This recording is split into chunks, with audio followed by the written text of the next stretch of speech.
প্রিয় ষষ্ঠ শ্রেণীর শিক্ষার্থী বন্ধুরা, আজকের ক্লাসটি হচ্ছে তোমাদের গণিত বইয়ের যে প্রথম অধ্যায়টি আছে স্বাভাবিক সংখ্যা ও ভগ্নাংশ নিয়ে।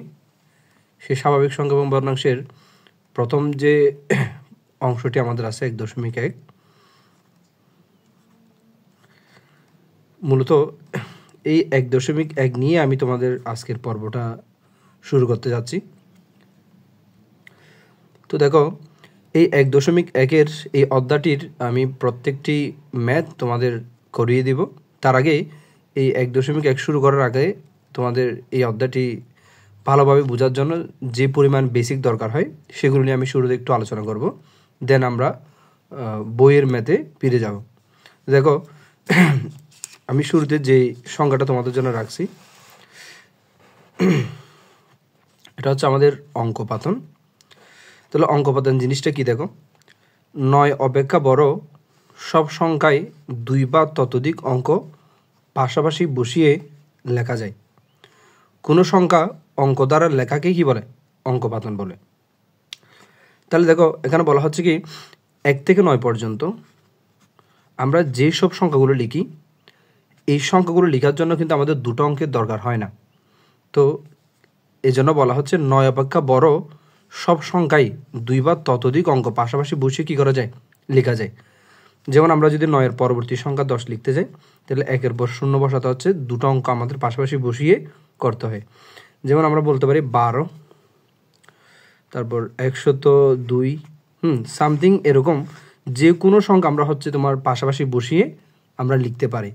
তো এখানে এই জন্য বলা হচ্ছে কি কোনো সংখ্যা অঙ্ক দ্বারা লেখাকে অঙ্কপাতন বলে। তাহলে আমাদের যদি পরীক্ষায় প্রশ্ন আসে অঙ্কপাতন কাকে বলে, তাহলে আমরা বলবো 9 অপেক্ষা বড় সব সংখ্যায় 2 বা ততোধিক অঙ্ক পাশাপাশি বসিয়ে লেখা যায়।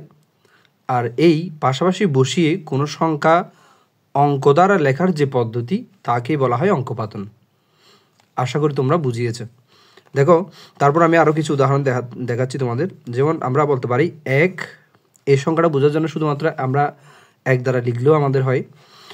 2, 3, 4, 5, 6, 7, 8, 9 এই সংখ্যাগুলো লেখার জন্য কিন্তু আমাদের পাশাপাশি দুটো সংখ্যার দরকার হয় না। এই সব সংখ্যা ছাড়া আমরা যদি অন্য কোনো সংখ্যা লিখতে যাই, যেমন আমাদের যদি বলা হয় যে তোমার 9-এর পরবর্তী সংখ্যা 10, তাহলে আমরা 1 এবং 0 পাশাপাশি, আচ্ছা এখানে একটা আমি 0 দিই নেই, 1 এবং 0 পাশাপাশি বসিয়ে আমাদের অঙ্কটা বানাতে হয়। যদি আমাদের বলা হয় 35 লিখো, তাহলে আমরা এভাবে লিখি 3 এবং 5, অর্থাৎ 3 এবং 5, এখান থেকে 3 এবং 5 পাশাপাশি বসিয়ে আমরা এই অঙ্কটা পাই, এই সংখ্যাটি পাই, সরি। তাহলে দেখো, এই যে 0 থেকে 9 যেই 10টি অঙ্ক আমাদের আছে, এই 10টি অঙ্ক দিয়ে পাশাপাশি বসিয়ে আমরা 9 অপেক্ষা যেসব সংখ্যাগুলো বানাই, সেসব সংখ্যা বানানোর যে পদ্ধতি সেটাকে মূলত কি বলা হয়? অঙ্কপাতন বলা হয়। এবার দেখো, এখানে পরের যে তথ্যটা আমি তোমাদের এখানে দিয়েছি সেটা হচ্ছে সার্থক অঙ্ক। সার্থক অঙ্ক বলা হয় যে 1 থেকে 9 পর্যন্ত এইসব অঙ্ককে বলা হয় যে তোমার সার্থক অঙ্ক। আর অবজ্ঞাপক অঙ্ক বলা হয় যে 0। আমাদের অনেক সময় প্রশ্ন আসতে পারে অঙ্ক কয়টি? ঠিক আছে, আমরা বলবো অঙ্ক 10টি। অঙ্ক 10টি, সেগুলো হচ্ছে তোমার 0 থেকে 9 পর্যন্ত, এগুলোকে বলা হচ্ছে তোমার অঙ্ক। তাহলে এই 10টি সিম্বলকে আমরা মূলত কী বলবো? অঙ্ক বলবো। কিন্তু যদি বলা হয় যে সার্থক অঙ্ক কয়টি, তখন আমরা এই 1 থেকে 9 পর্যন্ত অঙ্কগুলোকে বলবো যে সার্থক অঙ্ক। এবং অবজ্ঞাপক অঙ্ক বললে আমরা বলবো যে 0কে অবজ্ঞাপক অঙ্ক বলা হয়। কারণ 0-র কিন্তু নিজস্ব কোনো কি নাই, ভ্যালু নাই, সেজন্য 0কে বলা হয় যে অবজ্ঞাপক অঙ্ক। এরপর দেখো 10 গুণোত্তর রীতি। তাহলে 10 গুণোত্তর রীতি কাকে বলে? তোমরা যদি লক্ষ্য করো, এই যে অঙ্কপাতন পদ্ধতিতে আমরা কিন্তু 9-এর চেয়ে বড় যেসব অঙ্কগুলো লিখি, এই অঙ্কগুলো লেখার যে পদ্ধতি এটাকেও কিন্তু কি বলা হয়? 10 গুণোত্তর রীতি বলা হয়। অর্থাৎ পাশাপাশি বসিয়ে যে অঙ্কপাতন পদ্ধতিতে আমরা সংখ্যাগুলো বানাই, এটাকেও বলা হয়েছে কি 10 গুণোত্তর রীতি। আচ্ছা, এরপরে যে তথ্যটি আমাদের আছে, এই তথ্যটা হচ্ছে এটা। দেখো, স্বকীয় মান। স্বকীয় বলতে আসলে নিজস্ব মান বোঝে আর কি। স্বকীয় শব্দের আরেকটা শব্দ অর্থ হচ্ছে, আবিধানিক অর্থ হচ্ছে নিজস্ব বুঝে। তো দেখো, স্বকীয় মান মানে নিজস্ব মান। কোনো সংখ্যা ব্যবহৃত অঙ্কগুলোর, অর্থাৎ কোনো একটা সংখ্যার মধ্যে ব্যবহৃত অঙ্কগুলোর মান তার অবস্থানের উপর নির্ভর করে কোনো সার্থক অঙ্ক আলাদাভাবে লিখলে যে সংখ্যা প্রকাশ করে তা অঙ্কের স্বকীয় মান। যেমন আমরা যদি বলি 222, আচ্ছা যেমন দেখো 222 এর সর্বডানে 2, এর স্বকীয় মান কত? 2, এবং সর্ববামে 2, এই যে সর্ববামে হচ্ছে 2, তার স্বকীয় মান 2, এবং মাঝখানে যে 2 তার স্বকীয় মান 2, অর্থাৎ নিজস্ব ভ্যালু 2। তাহলে আমি তোমাদের একটা উদাহরণ দিয়ে জিনিসটা বুঝিয়ে দিচ্ছি। দেখো মনে করো আমার কাছে একটা 222 সংখ্যা আছে, তাহলে এই সংখ্যাটার ভ্যালু কত? আমরা বলবো যে এটা 222। কিন্তু আমি যদি বলি এই যে শেষের যে অঙ্কটা আছে 2, তার নিজস্ব ভ্যালু কত? স্বকীয় মান কত? শুধুমাত্র 2, নিজস্ব ভ্যালু 2। আর যদি বলো যে 2, এই যে মাঝখানে যে সংখ্যাটা আছে 2, তার নিজস্ব ভ্যালু কত? তাও 2। এবার একদম সর্ববামে যে 2 সংখ্যাটা আছে, যদি বলি এর স্বকীয় মান কত হবে? তাও কিন্তু কি বোঝাবে? 2 বোঝাবে। কিন্তু অবস্থানের উপর ভিত্তি করে যদি আমরা স্থানীয় মান নির্ণয় করি তখন এরকম বোঝায় 2, 2, 2, তখন এটা বোঝাবে যে 2 একক, যেটা আমরা তার মান বুঝে 2 অবস্থানের উপর ভিত্তি করে। আর এইটাকে বোঝা হচ্ছে তোমার কত? 2 দশক, অর্থাৎ 2 গুণন 10 ইকুয়াল টু কত? 20। এরকম করে আমাদের মানগুলো পরিবর্তন হয় না, কিন্তু আমাদের স্বকীয় মানের ক্ষেত্রে বোঝাচ্ছে যে তার নিজস্ব ভ্যালু কখনো কি হবে না? পরিবর্তন হবে না। অর্থাৎ অঙ্কগুলোর মান অবস্থানের উপর নির্ভর করলেও তার যে একটা স্বকীয় মান আছে, নিজস্ব একটা ভ্যালু আছে, সেই ভ্যালুটা 2 বলতে 2 বোঝাবে সবসময়, এরকম একটা মান আর কি। যেমন আমরা আরো একটা উদাহরণ দিতে পারি।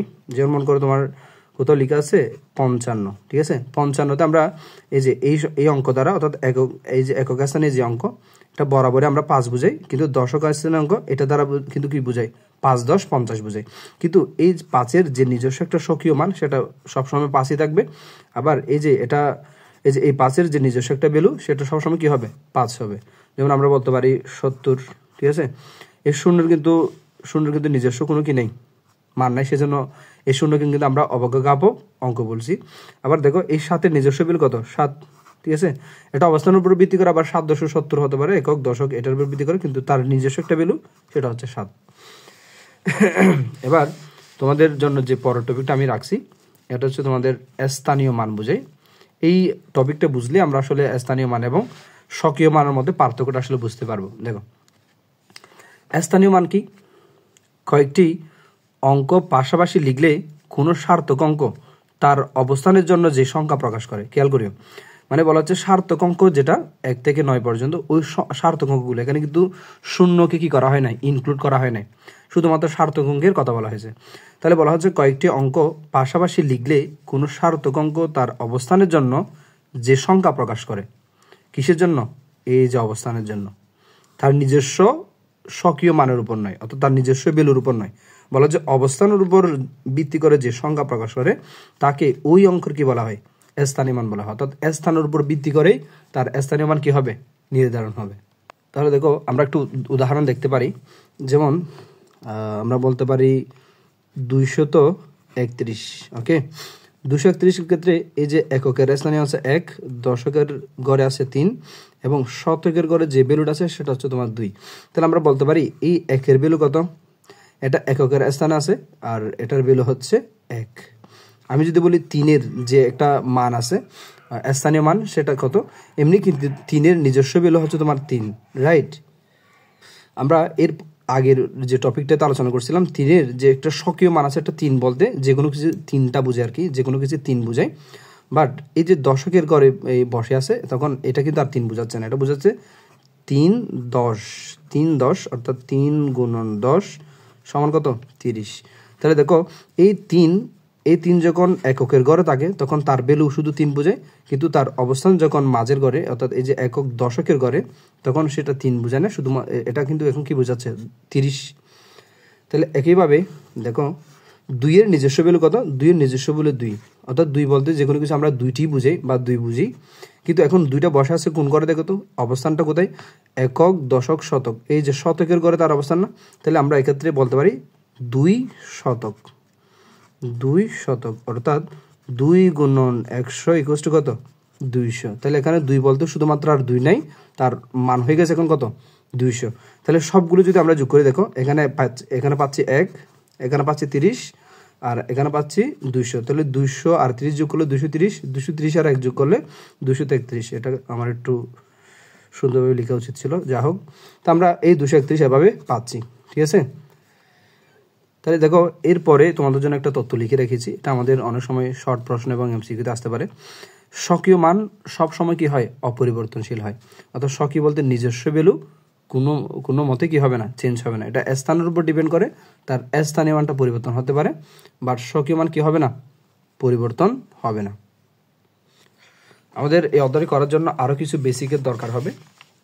তো আমি আর কিছু টপিক তোমাদের জন্য এখানে লিখে রেখেছি। দেখো, এরপরের যে টপিকটা, এটা হচ্ছে আমাদের স্বাভাবিক সংখ্যা নিয়ে। তা আমাদের ক নাম্বার প্রশ্ন আসবে যে স্বাভাবিক সংখ্যা কাকে বলে। তাছাড়া আমাদের অঙ্ক করার জন্য কিন্তু স্বাভাবিক সংখ্যাটা চিনতে হবে। দেখো, স্বাভাবিক সংখ্যা, সকল ধনাত্মক পূর্ণ সংখ্যাই স্বাভাবিক সংখ্যা। স্বাভাবিক সংখ্যাকে গণনাকারী সংখ্যাও বলা হয়। খেয়াল করো, আমরা এই যাবৎ এই যে যতগুলো পূর্ণ সংখ্যা, ধনাত্মক পূর্ণ সংখ্যা আমরা ব্যবহার করে আসছি, এই যে শূন্য ছাড়া 1 থেকে অসীম পর্যন্ত, এই সব সংখ্যাকে মূলত আমরা কি বলতেছি? স্বাভাবিক সংখ্যা বলতেছি। অর্থাৎ যেমন আমরা বলতে পারি 1, 2, 3, 4, 5, 6, 7, 8, 9, এইভাবে অসীম পর্যন্ত যতগুলো ধনাত্মক পূর্ণ সংখ্যা আমরা পাবো, সবগুলো সংখ্যাকে আসলে এই সব সংখ্যাকে কি বলা হয়? স্বাভাবিক সংখ্যা বলা হয়। তবে মনে রাখতে হবে, এখানে শূন্যকে কি করা যাবে না, ইনক্লুড করা যাবে না। শূন্যকে সহজ যোগ করলে এটার আর একটা নাম চলে আসে, এটা আমরা পরবর্তী কোনো একটা ক্লাসে দেখব। আচ্ছা দেখো, এর পরবর্তীতে আমাদের যে জিনিসটা জানতে হবে, গণনা পদ্ধতি। তাহলে এই যে মোস্ট ইম্পর্টেন্ট যে টপিকটা, এটা হচ্ছে আমাদের গণনা পদ্ধতি। এই টপিকগুলো দিয়ে আমাদের আসলে মূলত এই অধ্যায়টা শেষ হবে। আচ্ছা দেখো, আমরা গণনা পদ্ধতি এই বইয়ে মূলত আমরা 2 প্রকারে জানবো। অর্থাৎ আমাদের দেশের রেসপেক্টে একটা হচ্ছে তোমার আমাদের দেশীয় পদ্ধতি, আর একটা হচ্ছে আন্তর্জাতিক পদ্ধতি। তাহলে গণনা পদ্ধতি কয় প্রকার? 2 প্রকার। একটা হচ্ছে দেশীয় গণনা পদ্ধতি, আর একটা আন্তর্জাতিক গণনা পদ্ধতি। তো আমাদের দেশীয় গণনা পদ্ধতি কীরকম দেখো, এই যে প্রথম যে আমরা গণনা পদ্ধতিটা জানবো, আমাদের দেশীয় যে গণনা পদ্ধতি, এগুলো তোমরা হচ্ছে তোমার ক্লাস 5 আমরা খুব ভালো করেই শিখে আসছি। তারপর এখানে আমরা আর একটু ভালো করে জিনিসটা একটু কী করবো, ব্যাখ্যা দিয়ে জিনিসটা বোঝার চেষ্টা করব। আচ্ছা দেখো, দেশীয় গণনা পদ্ধতি, এটা হচ্ছে আমাদের কীরকম, এই যে একক, দশক, শতক, হাজার, অযুত, লক্ষ, নিযুত, কোটি। তাহলে দেখো, আমি আবার একবার রিপিট করতেছি, একক, দশক, শতক, হাজার, অযুত, লক্ষ, নিযুত, কোটি। তো এভাবে আমরা একক থেকে শুরু করে কোটি পর্যন্ত এভাবে দাগগুলো দিই, নামকরণগুলো করি, যার মধ্যে হাজার এবং অযুতকে আমরা একসাথে কি বলি, আবার হাজার বলি। তোমরা একটু মনে করিয়ে দেখো, আমরা হাজার এবং অযুতকে আলাদাভাবে নামকরণ করতাম কি, হাজার হিসেবে। আবার লক্ষ এবং নিযুতকে একসাথে আমরা কি বলতাম, লক্ষ বলতাম।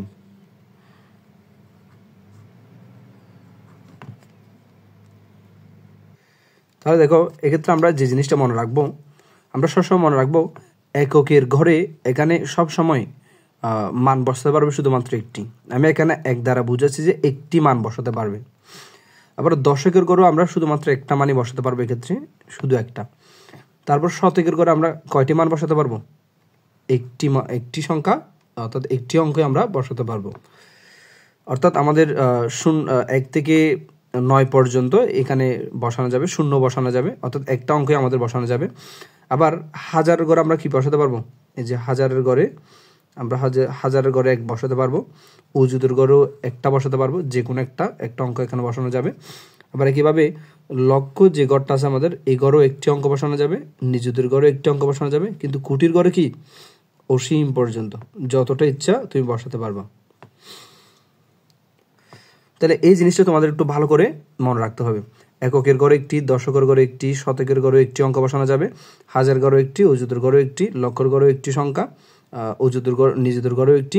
কিন্তু কোটিতে গিয়ে, অর্থাৎ আমাদের 1 কোটি 2 কোটি এভাবে 10 কোটি 120 কোটি 50 কোটি 1000 কোটি যাই বলো না কেন সবগুলো আমরা এখানে বসাতে পারবো। বাট এক্ষেত্রে শুধুমাত্র একটি একটি অঙ্কই বসানো যাবে। তো আমরা অঙ্ক যখন প্র্যাকটিস করবো এগুলো আর একটু বিস্তারিত তখন কিভাবে কাজে লাগাবো সেগুলো নিয়ে আলোচনা করব। এখন দেখো এই দেশীয় পদ্ধতিতে আমাদের যে মোস্ট ইম্পর্টেন্ট যে বিষয়টা লক্ষ্য রাখতে হবে সেটা হচ্ছে কমা বসানোর নিয়মটা আমাদের ভালো করে খেয়াল রাখতে হবে। দেখো কমা বসানোর যে নিয়ম এটা হচ্ছে এরকম। আচ্ছা দেখো একক দশক শতক 3 গড় না, এই 3 গড় মিলে 3 গড়ের পরে আমাদের কি হচ্ছে দেখো হাজার এবং অযুত মিলে এই দুটো গড় মিলে আমরা কি বলতেছি হাজার বলতেছি না, সেজন্য আমরা এই দুটো অঙ্কের পরে একবার কমা দিব। আবার লক্ষ এবং নিযুত মিলে আমরা দুটো গড় মিলে কি বলতেছি লক্ষ বলতেছি, তাহলে এই দুটো মিলে আমরা হচ্ছে একবার কমা দিব। আর এখানে যতটা ইচ্ছা থাকতে পারবে, এখানে আর এই পরবর্তীতে কমা দেওয়ার দরকার পড়বে না। চাইলেও হ্যাঁ এখানেও আবার নতুন করে জিনিসটা হচ্ছে কুটির ক্ষেত্রে গিয়ে আবার তিন গড় আবার 2 গড় এভাবে করেই কমা বসানো যাবে, অর্থাৎ এই নিয়মটা আবার পরবর্তীতে আবার কি হবে ফলো করা হবে। তাহলে দেখো আমি যদি একটা অঙ্ক লিখি,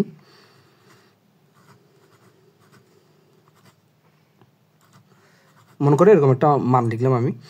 সেক্ষেত্রে আমরা দেখো প্রথমে 3 গড় পরে হচ্ছে আমি কমা দিব, তারপর আবার 2 গড় পরে এইভাবে করে আমরা কমা দিব। তো কমা দিলে আমাদের সুবিধা হয়। দেখো একক দশক শতক হাজার অযুত লক্ষ নিযুত, তাহলে লক্ষ নিযুত এই যে লক্ষ এবং নিযুত মূলে লক্ষ হয়, তাহলে এই পুরোটা 50 লক্ষ বোঝাচ্ছে। আবার দেখো একক দশক শতক হাজার অযুত তাহলে হাজার আর অযুত মিলে শুধু হাজার বোঝায়, তার মানে এই পুরোটা মিলে হাজার বোঝাচ্ছে। আবার এটা তো 307, এই যে শতকের ঘরে 300, দশকের ঘর কোনো মান নেই, এককের ঘরে 7, তাহলে 307। তাহলে আমরা এই জিনিসটাকে যদি কমা দিয়ে ফেলি তাহলে ইজিলি বলতে পারি 50,70,000 এবং 307। এভাবে আমরা হচ্ছে তোমার যখন আমরা বইয়ের অঙ্কগুলো প্র্যাকটিস করবো আর একটু বিস্তারিত। আচ্ছা দেখো তো আমাদের যে শেষ টপিকটা নিয়ে আমাদের আলোচনা হবে সেটা হচ্ছে আন্তর্জাতিক পদ্ধতি। আমরা এর আগে দেখছিলাম দেশীয় পদ্ধতি, আন্তর্জাতিক পদ্ধতিতে কিভাবে গণনা করা হবে। দেখো তো আন্তর্জাতিক পদ্ধতি আমাদের গণনা পদ্ধতি, এক্ষেত্রে হবে যে দেশীয় পদ্ধতির মতোই একক দশক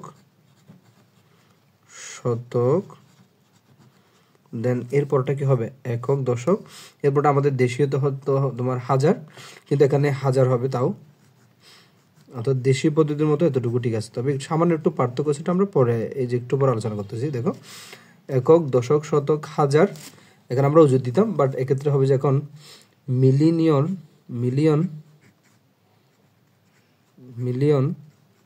দেন এখানে হবে যে বিলিয়ন, এখানে হবে বিলিয়ন।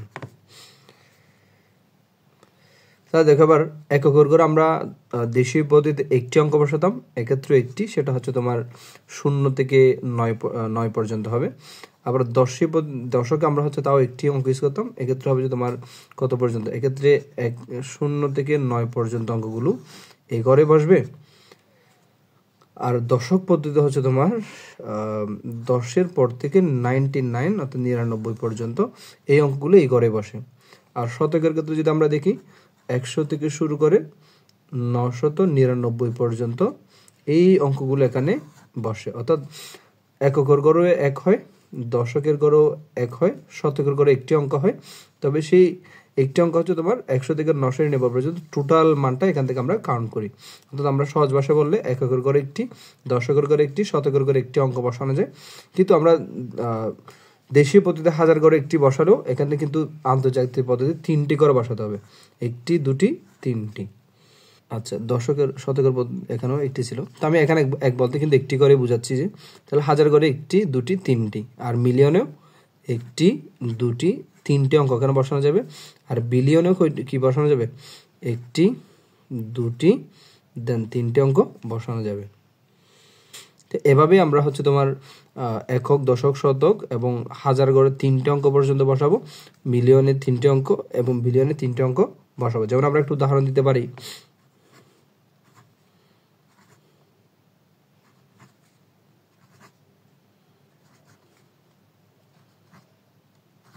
আচ্ছা ইচ্ছা মতো একটা অঙ্ক লিখলাম।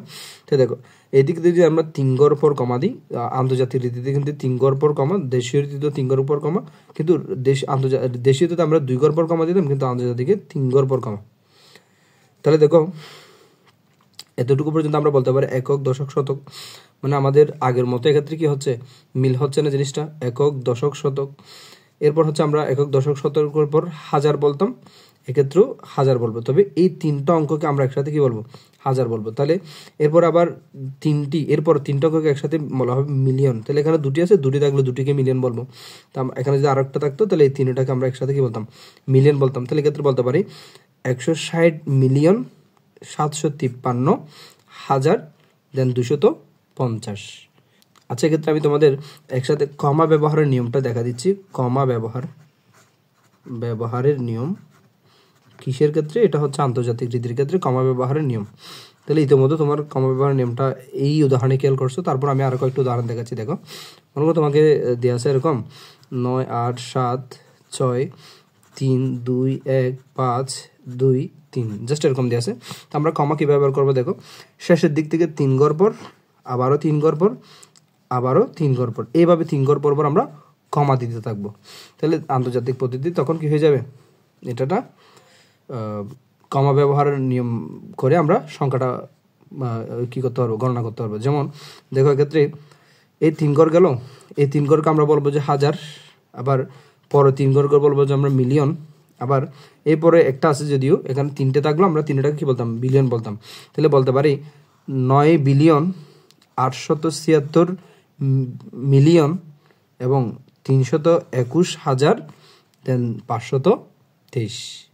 এভাবে আমরা কমা ব্যবহার করে সংখ্যাগুলো গণনা করতে পারি। তো তোমরা এরপরের পর্ব থেকে বইয়ের সরাসরি ম্যাথগুলো সমাধান দেখতে পারবে। তো আশা করি তোমরা পরবর্তী পর্বটি দেখবে।